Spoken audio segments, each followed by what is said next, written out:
Hello everyone, welcome to the 10th session of GSGK revision. So आज हमारी 10th class है। That means almost हमने आज कितने क्वेश्चंस कवर कर लेने हैं? हमारे टोटल क्वेश्चन 200 क्वेश्चंस के आसपास हो जाएंगे। आई होप कि ये सीरीज़ आपके लिए काफ़ी ज़्यादा बेनिफिशियल हो रही होगी।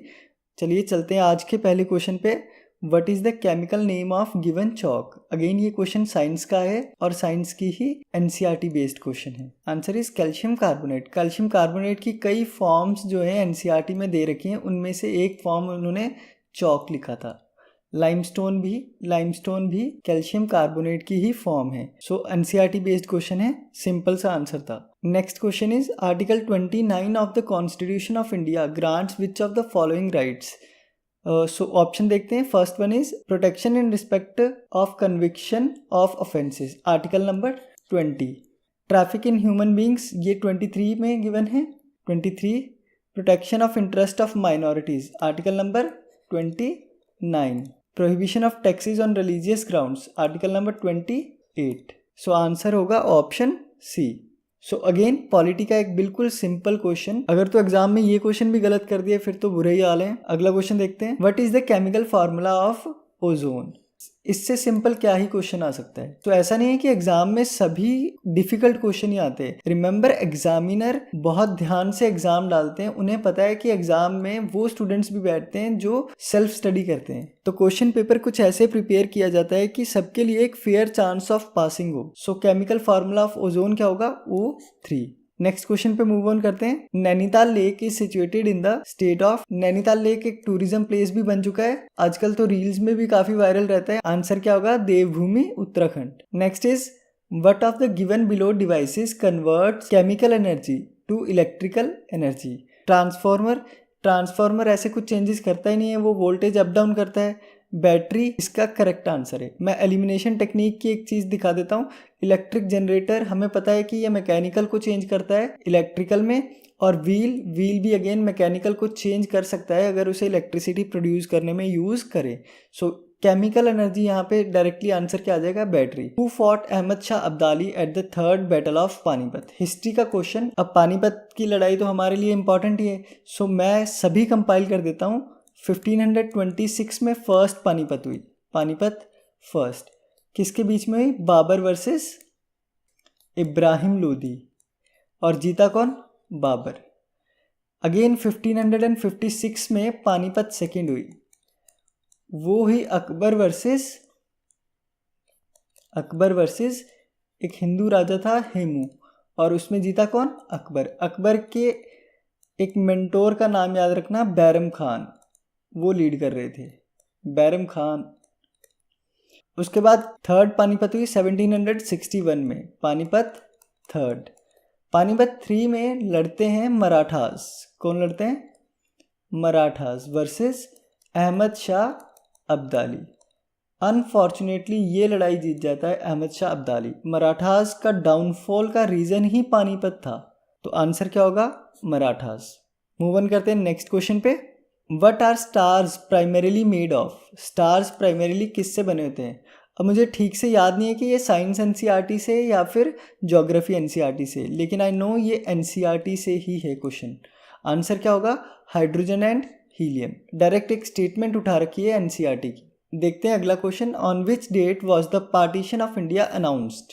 जो ये कीवर्ड्स है इन्हें पहले हाईलाइट कीजिए। अब ये क्वेश्चन एक मॉडरेट लेवल है, इजी लेवल नहीं है। काफ़ियों को इसका आंसर नहीं पता होगा। माउंट बैटन के प्लान में हमें जब अनाउंस कर दिया, अंग्रेज़ों ने कह दिया कि हम 3 जून 1947 को चले जाएंगे। हमें नहीं पता कि इंडिया पाकिस्तान बन रहा है या नहीं बन रहा है, हम 3 जून 1947 को लीव कर देंगे। ये माउंट बैटन प्लान में कहा गया था, Mountbatten plan. So answer क्या होगा? 3 जून 1947। मूव ऑन करते हैं नेक्स्ट क्वेश्चन पे।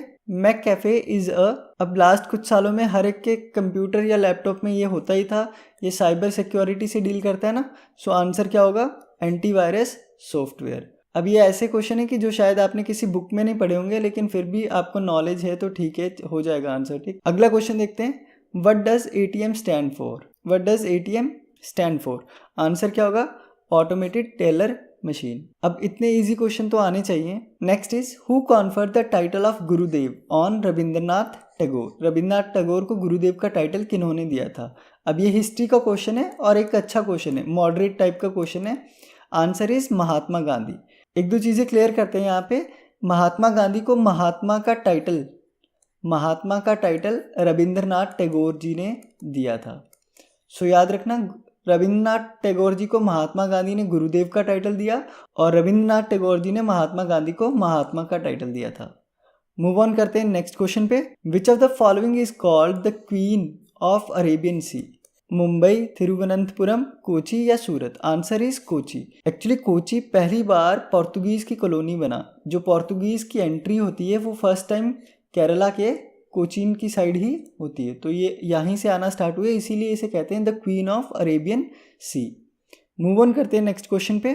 The evaporation of water from the leaves of a plant is called. अब ये क्वेश्चन आई थिंक 6th या 7th NCERT से।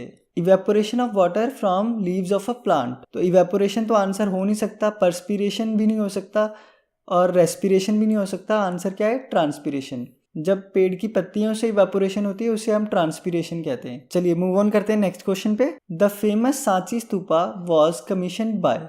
अब ये क्वेश्चन काफ़ी बार रिपीट भी हुआ है और इस बार इसकी लैंग्वेज चेंज की है। पहले भी हमने सांची स्तूपा पे क्वेश्चन देखा हुआ है। आंसर क्या होगा? अशोक ने बनवाया था।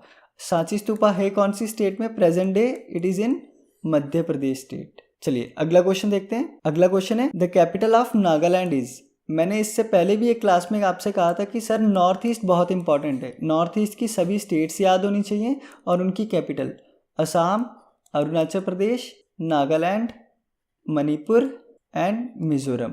यहाँ पे आ जाएगा त्रिपुरा और यहाँ पे क्या आ जाएगा? मेघालय। इस साइड है सिक्किम। सो आपको इनकी कैपिटल्स याद होनी चाहिए। नागालैंड की कैपिटल है कोहिमा। मूव ऑन करते हैं नेक्स्ट क्वेश्चन पे। The gunpowder mainly contains. Again एक साइंस NCERT बेस्ड क्वेश्चन।